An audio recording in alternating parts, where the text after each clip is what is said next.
करवीर तालुक्यातील गडमुडशिंगीकडे जाणाऱ्या उजगाव पाणंद रस्त्याचं डांबरीकरण करा अशी मागणी करवीर तालुका ठाकरे गट शिवसेनेनं केली आहे। मुख्यमंत्री ग्रामसडक योजनेतून 1.5 वर्षापूर्वी झालेल्या या रस्त्याचं केवळ खडीकरण झालंय, मात्र अजूनही डांबरीकरण झालेलं नाही।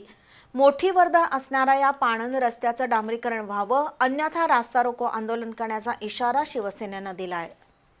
महामार्गावरील उजगाव पुलाखाली नेहमीच वाहतुकीची मोठी कोंडी होत असल्यानं बरीचशी वाहतूक उजगाव पाणंद रस्त्यावरून गडमुडशिंगी मार्गे जाते। गडमुडशिंगीकडे जाणाऱ्या या पाणंद रस्त्यावर न्यू पॉलिटेक्निक महाविद्यालय आहे, त्यामुळे विद्यार्थी, शिक्षक आणि कर्मचाऱ्यांची मोठी वर्दळ असते। गेली 1.5 वर्ष या रस्त्याचं डांबरीकरणाचं काम खोळंबलंय।